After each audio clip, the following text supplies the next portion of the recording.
guys! I'm back! And sorry about that na naputol yung parang third or fourth video ko. So sorry guys.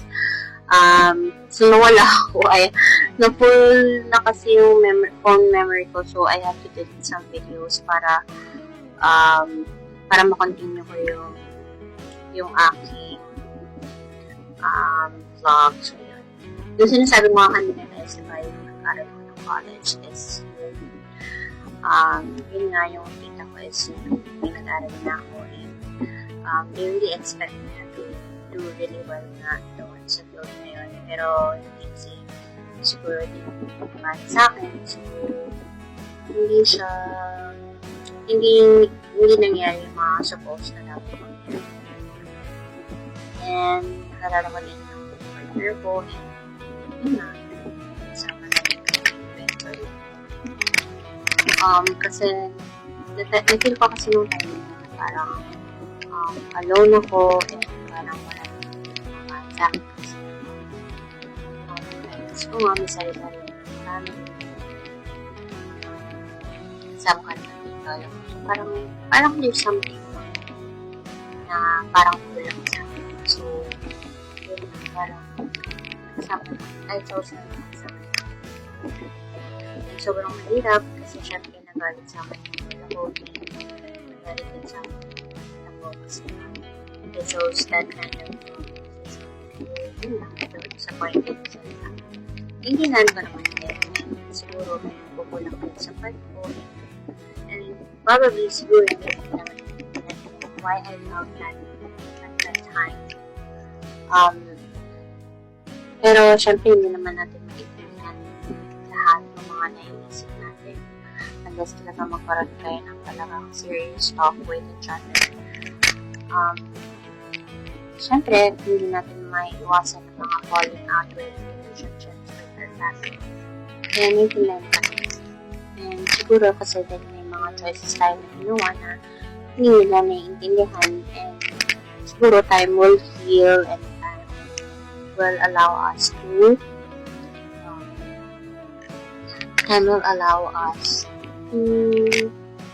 be able to forgive each other sa mga shortcomings natin sa isa't isa, sa mga kasalanan natin, sa mga decisions na ginawa natin na maybe disappoint sila sa atin.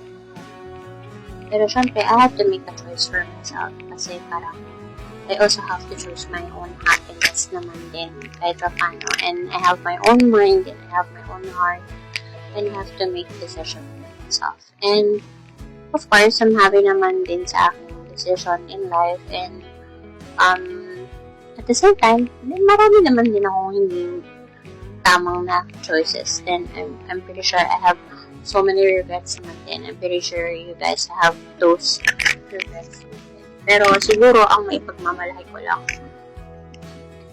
sa inyo is when I made that decision kasi ko na mali or tama sa mga tao, pinanindigan ko naman yung mga yun. I have also suffered with the consequences naman yung mga choices na ginawa kabataan.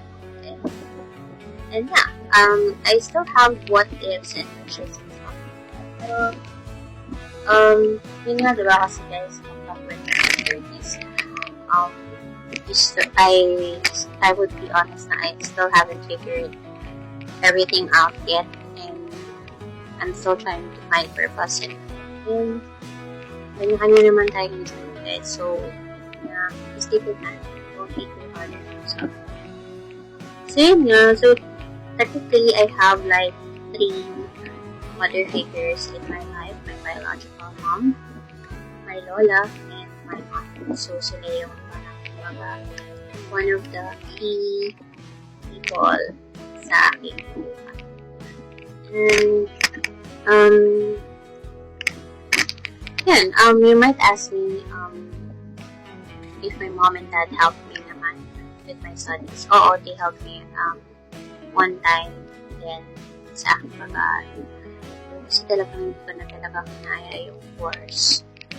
Parang hindi talaga siya para sa akin. So, whatever I did, parang kahit anong gawin kong aral, parang hindi talaga siya nag-over tried to help them at one point in time. And I appreciate it naman. Pero, siguro hindi talaga siya para sa akin. So, ayun. I have so many dreams talaga na let go ko, and siguro at some point, yung mga talents siguro nilagay sa akin God. Somehow, siguro, nagagamit ko din siya nowadays. And I just really hope that I could use my talents. Siguro, not just chasing my personal dream, but also for serving God, maybe somehow. So I hope I could do that. So yun lang. And what else? Ito is Mother's Day special.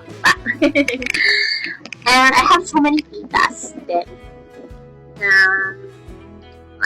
tita naman din na hugay din naman din. So kahit naman ganon na hindi mo yung family ko is kahit paano I grew up to be a good person, maybe. I hope. Yun. And may isa akong mga tita na naging close ko din. Recently, this past few years. And, I also want to greet her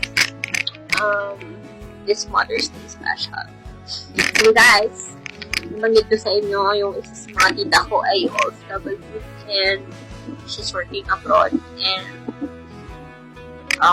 to be honest, kaya siya nagsimula na mag-work abroad kasi para sa mga anak niya. And kasi nag-separate sila ng husband niya, and she really had to step up for her family. So, kahit na full-time housewife siya ng matagal, nabigla talaga siya ng sobra yung first time niya na nag-abroad. And it was really, really hard for her. Pero, few years pass and matagal na rin siyang nag-abroad. And, yun, nakakamiss na kasi napakakalog nung tita ko. And, yun, asaran lang kami to the box. And, pag magkasama kami, matagal na din siyang nasa abroad. So, matagal na rin kami kami nagkita. Chat-chat na lang, gano'n. So, yun, nakakamiss din. Diba?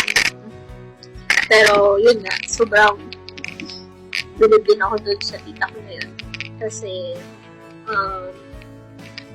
she did her best to really step up for her family. And I just really hope yung mga anak niya ay na-appreciate yung mga efforts na ginawa niya for her family. So, shout out sa kanya. Alam mo na yan kung sino ka. Yun. And, yeah, saludo ko sa kanya kasi